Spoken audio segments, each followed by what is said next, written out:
어제 10절까지 말씀이었고요. 오늘 11절서부터 20절 말씀입니다. 11절에 침례 요한을 주님께서 소개하고 계십니다. 그런데 우리가 항상 성경을 볼 때 어떤 관점으로 봐야 되냐면 예수님 중심으로 보셔야 됩니다. 모세의 글과 예언의 선지자의 모든 글이 예수님에 대한 얘기이기도 하고, 또 요한계시록 마지막까지 예수님에 대해서 얘기하고 계시고, 그 예수님은 하나님이시기 때문입니다. 성경의 저작자이십니다. 성경의 주인공은 예수님이시고요. 예수님으로 침례 요한을 바라보니 그가 가장 큰 자가 되겠습니다. 아브라함이나 다윗은 시편에서 그러죠. 내 주께서 내 주에게 말씀하시되, 이미 다윗은 알고 있었습니다. 선지자였죠. 그런 다윗이 예수님을 볼 때는, 지금도 예수님이 오신 지 2000년이 넘었지 않습니까? 그 당시에도 뿌옇게 주님이 오실 것을 기다리고 있었죠. 창세기 3장 15절에 예언된 그분이 오실 것을 기다리고는 있는데, 그분이 언제 오실지 모르고 어떤 모습으로 오실지, 어떤 일을 하게 되실지 알지 못했기 때문에 아주 흐릿하게 예수님을 기다렸다는 것이 사실이고, 침례 요한은 바로 앞에서, 그러니까 바로 뒤에 주님이 오실 것을 알고 그 말씀으로 사역을 시작했습니다. 그렇기 때문에 주님이 보실 때는 그 관계성에 있어서 침례 요한이 가장 큰 자일 수밖에 없습니다. 그렇습니다. 그렇기 때문에 침례 요한은 예수님이 오실 길을 준비했고, 그가 말라기에서 말하는 예수님이 바로 직전에 오실 엘리야입니다. 예수님의 관계성이 어떠한가가 가장 중요한 포인트가 되겠습니다. 그렇다면 여기에 계신 우리 형제 자매님들은 예수님과 어떤 관계이십니까? 매일 그분을 더 생각하고 묵상하고 사랑하고 복음을 전하고 계십니까? 이 부분도 우리가 충분히 생각할 수 있다고 보여집니다. 천국에서는 극히 작은 자라도 그보다 크니라 라는 말의 의미는 예수님과의 직접적인 관계로 태어나는 크리스천들이 침례 요한보다 더 크다는 말씀으로 이해됩니다. 왜냐하면 침례 요한은 바로 오실 예수님을 증거했고, 또 그분을 믿으라고 했지만, 우리는 직접 십자가에서 죽으시고 부활하신 예수님을 믿어서 그분을 나의 주 나의 하나님으로 고백했기 때문에 천국에서는 저희가 큰 것이 사실입니다. 조금 어려운 말씀일 수도 있겠습니다. 11절에 보시면 어떤 말씀이 좀 어려우셨을까요? 침노라는 말씀이 이렇게 쏙 클리어하게 들리셨습니까? 좀 어려우실 수도 있었을 것이고, 저도 잘 몰랐지만 묵상하고 다시 정리하고 하면서 깨끗하게 정리가 되었습니다. 침노라는 단어를 사전적인 의미로 해석을 할 때는 두 가지 형태가 있습니다. 수동태가 있고 중간태가 있는데요. 수동태는 되어지는 것을 말하고, 중간태는 되는 것을 말할 수가 있는데요. 그렇다면 여기서 천국이 침노되어진다고 볼 수 있는 것이고, 또 천국이 확장된다고 말씀하고 계시는 겁니다. 좀 그 당시 상황을 좀 살펴보시죠. 중간기를 거쳐서, 말라기 이후의 중간기를 거쳐서 예수님이 오실 400년간 아무런 선지자가 나타나지 않았습니다. 그런데 예언된 엘리야가 딱 나타났습니다. 그 모습이 어땠냐면 광야에 있는 외치는 소리였습니다. 자기가 오실 메시아를 예비하는 자라고 말했습니다. 그리고 뭐라고 얘기했냐면 회개하라, 천국이 가까이 왔다고 얘기하고 있습니다. 그러니 그가 얘기하는 것을 자세히 들여다보시면 내 뒤에 바로 주님이 오시는데 그분을 믿으라고 얘기하는 겁니다. 그리고 바로 예수님이 오셨죠. 그러니까 그 전에 예수님을 알고 뿌옇게 믿는 사람들보다 실제로 침례 요한을 보고 저 사람이 예수님이 오실 것을 예비하는 사람이구나. 그래서 광야에 사람들이 몰려가서 회개했습니다. 하나님께 회개하고 당연히 오실 그분을 믿었죠. 그러니 우리 편에서 볼 때는 저희가 복음을 딱 듣고 천국으로 급하게 들어가는 형국입니다.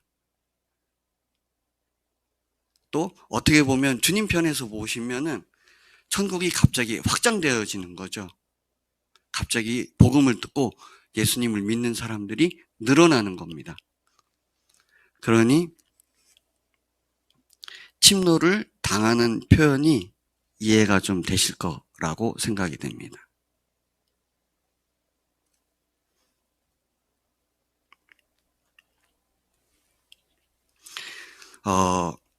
누가복음 16장 16절을 보시면 이렇게 되어 있습니다. 내용을 보시면요. 앞선 세대와는 완전히 다른 시대가 왔는데 그것은 하나님 나라의 복음이 전해진 것입니다. 하나님 나라의 복음은 예수 그리스도를 믿음으로 인해 얻어지는 구원으로 예수 그리스도를 통하여서 천국에 들어가게 되는 일이 일어나게 되는 것입니다. 그래서 하나님 나라의 복음이 전파됨으로 그 복음을 듣고 믿는 이들은 그리로, 즉 천국으로 침입하게 되는데 여기에서 사용되는 침입이라는 단어가 바로 마태복음 11장 12절에서 사용되는 침노와 같은 단어입니다. 마태복음의 의미를 빌리자면 이제 사람들은 천국을 힘을 이용하여 그리고 마치 빼앗듯이 천국에 들어가게 된다는 것입니다. 그렇기 때문에 두 가지 모두를 생각하실 수 있습니다. 침례 요한 때부터 천국이 급격하게 확장되어지고 또 예수님이 오셔서 갑자기 복음을 듣고 믿게 되는 사람들이 빼앗듯이 천국에 들어가는 형국인 것이지요. 우리 주님의 기쁜 교회 가족들이라면 아마 박 목사님과 세데르 식사를 해보신 적이 있으실 겁니다. 아니면 세데르 식사에 대해서 들어보신 적이 있으실 건데요. 6월철에 이스라엘 유대 사람들이 하는 만찬입니다. 거기에 핵심적인 하이라이트는 떡이 3장이 있습니다. 근데 가운데 떡은 반으로 갈라져 있습니다. 근데 아버지, 이제 가장이 한쪽 떡을 싸서 숨겨둡니다. 그래서 그걸 찾아오라고 합니다. 가만히 보시면 떡이 3장이지요. 성부, 성자, 성령을 말합니다. 의미합니다. 근데 우리 주님은 몸을 찢으셨죠. 그런 의미로 찢어지고 그 반쪽을 찾는데 그것을 통해서도 유대인들은 예수님을 믿을 수 있게 이미 전통으로 돼 있습니다. 그거를 세데르 식사를 다 하고 나서 아버지가 이제 가장 나이 어린 아이한테 시킵니다. 문 밖에 서서 누가 왔는지 보라고 시킵니다. 그랬을 때 아버지가 묻지요. 엘리야가 왔느냐? 묻습니다. 지금 여기서 말하고 있는 그 엘리야입니다. 침례 요한을 말하고 있습니다. 그러면 아이가 그러죠. 그때 누가 오겠습니까? 안 오셨는데요. 그러면 아버지가 이렇게 외칩니다. 내년에는 예루살렘에서. 그들은 전통 속에서도 메시아가 올 것을 대망하고 있습니다. 그런데 참으로 안타까운 것은 이미 예수님이 오신 지 2000년이 넘었다는 사실입니다.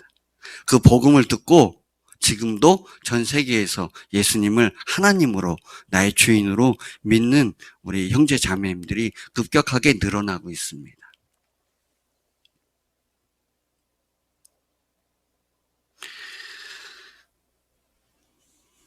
13절에 모든 선지자와 율법이 예하는 것이 요한까지니 침례 요한이 어떤 사람인지를 정체성을 드러내고 계시고요. 또 14절에는 만일 너희가 즐겨 받을진대 오리라 한 엘리야가 곧 이 사람이니라 귀 있는 자는 들을지어다 라고 말씀하고 계십니다. 이 말씀을 누구에게 하고 계신 걸까요? 7절에 보시면 잠깐 보시겠습니다. 7절에 보시면 그들이 떠나매 예수께서 무리에게 요한에 대해서 말씀하시는 내용입니다. 대상이 무리입니다. 무리. 비유로, 주로 이제 비유로 말씀하시는데요. 이것도 또한 예수님 편에서 한번 보셨으면 좋겠습니다. 이미 침례 요한이 왔고 예수님께서 오셨지 않습니까? 그렇다면 예수님의 사역은 내가 누군지인지를 알게 하시는 것입니다. 얘기의 흐름상 침례 요한을 얘기한다는 것은 본인이 누구인지를 밝히시는 것이기도 합니다. 내가 메시아야. 내가 너네들이 바라고 너희를 죄에서 구원해낼 내가 메시아야. 바로 그라고 말씀하고 계시는 겁니다. 이렇게 이해하시는 것도 더 선명하게 들리실 겁니다. 그 다음부터 16절서부터 20절까지는 이제 이 세대를 꼬집어서 얘기하시는 내용입니다. 아이들이 장차에 앉아서 동물을 불렀습니다. 이르되 우리가 너희를 향하여 피리를 불어도 너희가 춤추지 않고 우리가 슬피 울어도 너희가 가슴을 치지 아니하였다 함과 같도다. 이 말씀을 주님이 하고 계시는데요. 주님이 너희를 향해서 피리를 부른 것이죠. 사실 이 반응을 딱 보면 누군가는 어떤 행동을 했는데 거기에 대한 리액션이 없는 겁니다. 복음을 전했는데 사람들은 듣지 않았다고 얘기하고 특히나 종교 지도자들은 냉담했다는 얘기이기도 합니다. 가장 예수님에 대해서 공격적이고 비판을 했던 사람들은 유대 종교 지도자들이었습니다. 그들에 대한 가혹한 비판이기도 합니다. 그리고 종교 지도자들은 이렇게 얘기합니다. 18절, 19절입니다. 요한이 와서 먹지도 않고 마시지도 아니하매 종교 지도자들이 이렇게 주어를 바꾸겠습니다. 말하기를 귀신이 들렸다 하도다. 그들이 보기에는 자기네들이 종교 전통이 있고 율법 토라가 있는데 그대로 따르지 않는다고 비판만 하고 있습니다. 복음이 선포되어져 있는데 말씀이 선포되어지는데 그 말씀을 듣지 않고 비판만 하고 있는 겁니다. 그리고 인자는 와서 먹고 마심에 말하기를 보라 먹기를 탐하고 포도주를 즐기는 사람이라고 비판했다는 겁니다. 그리고 세리와 죄인의 친구로다 하니 지혜는 그 행한 일로 인하여 옳다함을 얻느니라. 참으로 마음이 불편했습니다. 왜냐하면 정확하게 창조주께서 오셔서 지금 여기에서 식사를 하신다면 그 자리는 천국 잔치가 됩니다. 정말 예수님을 기뻐하고 예수님이 복음을 전하시면 아멘, 아멘 하고 믿고 회개하고 그분을 믿어야 되는 게 당연한데 그 모습을 본 종교 지도자들은 비판만 하고 있습니다. 그러니 회칠한 무덤이라고 말씀하고 계시죠. 너희들이 지식으로만 알고 마음으로 믿지는 않는 겁니다. 그러니 지혜는 행한 일로 옳다함을 얻는다고 말씀하고 계시는데요. 당연하죠. 예수님을 하신 일을 구원의 예언을 듣고 알고 치료가 되고 믿는 사람들은 구원을 받았기 때문입니다. 오히려 종교 지도자들보다 낫습니다. 믿었지 않습니까? 그분이 메시아인 것을 믿었지 않습니까? 그래서 20절을 얘기하고 계십니다. 권능을 가장 많이 행하신 고을들이 회개하지 아니함으로 그때 책망하셨다고 말씀하고 계십니다. 하나님께서 오셔서 복음을 직접 전하시고 내가 그다, 내가 메시아다라고 말하는데 그 말을 듣지 않는 모습을 보고 책망하고 계시는 겁니다. 오늘 말씀의 포인트는 두 가지입니다. 예수님 입장에서 침례언을 보시면 되겠고요. 그것을 우리에게로 적용해서 이 세대에 또 복음을 듣고 믿는 사람들이 천국에서 침례 요한보다 크다고 말씀하고 계시는 거고요. 그 당시에 종교 지도자들은 하나님께서 복음을 직접 전하시는데도 믿지 않았다는 얘기죠. 그렇다면 이 시대에서도 계속 복음이 전해지고 있는데 한편에서는 복음에 대해서 냉담하게 반응하고 있고 한편에서는 계속 믿고 있다는 얘기가 됩니다. 그랬을 때 복음을 이미 믿고 알고 하는 사람들의 삶도 보셔야 되겠습니다. 왜냐하면 성령께서 우리 안에 계시면 성령의 열매를 맺어야 되지 않습니까? 근데 계속 자기 주장이 맞다고 옳다고 하면 어디 열매가 있겠습니까? 복음을 계속 듣는데 우리 안에서 혁명이 일어나지 않고 변화가 있지 않다면 계속해서 그 자리에 있다면 그런 우리를 주님이 책망하실 수 있다고도 생각되어졌습니다. 빛과 소금이 쓸 데가 없으면은 길가에 버려서 지나가는 사람들이 밝게 만들지 않습니까? 그렇기 때문에 세 가지로 오늘 말씀을 살펴보시고 또 이 마태복음 11장에 이어서 10장에 이어서 11장이 계속 말씀되어지기 때문에 저희가 제자로서 또 삶에서 예수님의 그 복음을 십자가 부활을 전하는데 계속해서 집중하셔야 될 줄 믿습니다. 기도하시겠습니다.